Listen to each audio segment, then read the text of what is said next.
morning and welcome to our Zoo Journal flip through. So this is part of a brand new series.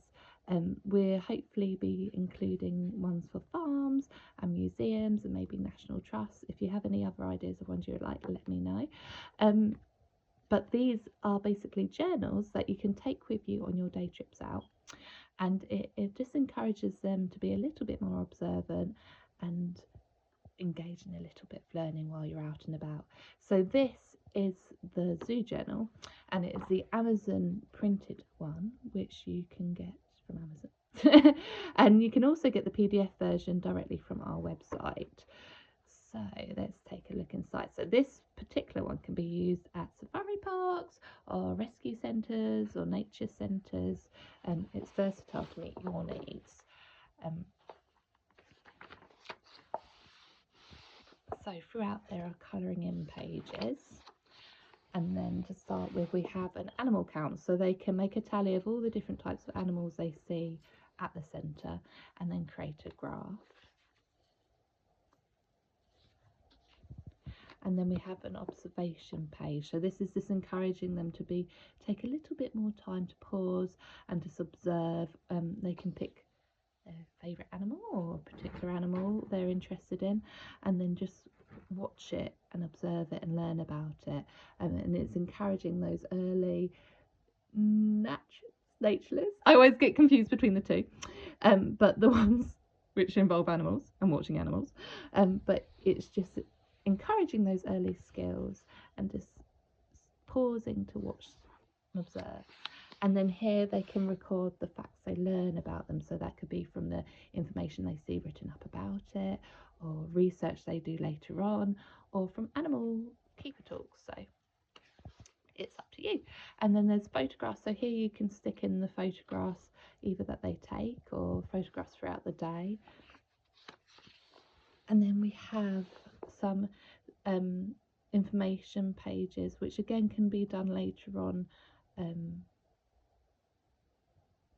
at home through research, or they can be filled out at the zoo. So this one is give examples of the different animals at the different stages of the food chain that you see.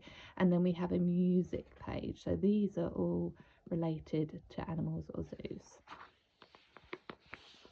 So there's a consistent layout throughout, so that they can pick different animals to observe, and it doesn't all have to be done in the same trip. Like you could do it in over several different trips or one a trip.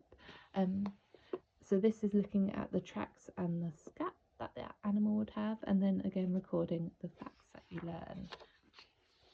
Photographs. And then this one is compare and contrast the male and females of different species. And then we have about conservation.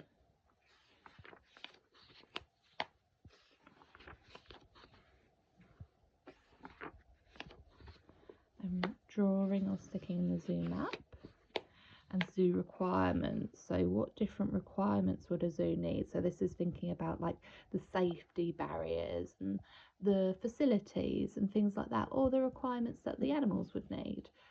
It's up to you to decide.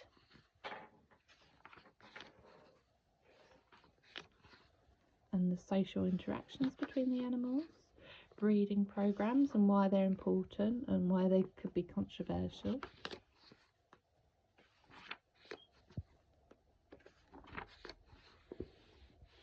The costs of a zoo, so looking at how much it costs to feed and run a zoo, feed the animals and run the zoo, and how many tickets you need to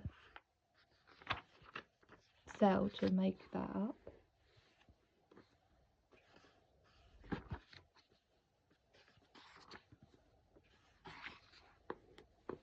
Rewilding.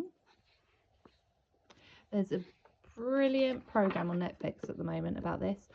It's called The Bear Man of Bacana, and it's an Irish man that wants to reintroduce bears, and it's a really interesting watch actually, but that would fit in well with that.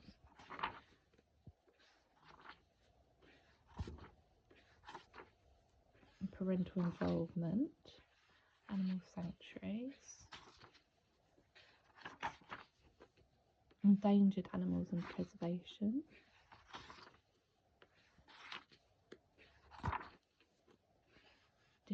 habitats, zookeepers and their roles, zoo journal page, favourite animals at the zoo. And then we go into more creative. So here we have a map, and on the opposite page are different animals. So they cut out the animals and stick in where in the world you'd find those animals. And then we have a word search. And these resources are just suggested. You don't by any means have to use them or look at them, but they're just ones that you might enjoy just to extend your learning a bit further. And then there's a zoo book report, a zoo film or documentary, a song, zoo art, write your own story. This is a poem, and then they can create their own poem, or they could copy out part of the poem. Plan your own zoo and fundraising ideas. And then lastly, of course, we've got our certificate of achievement.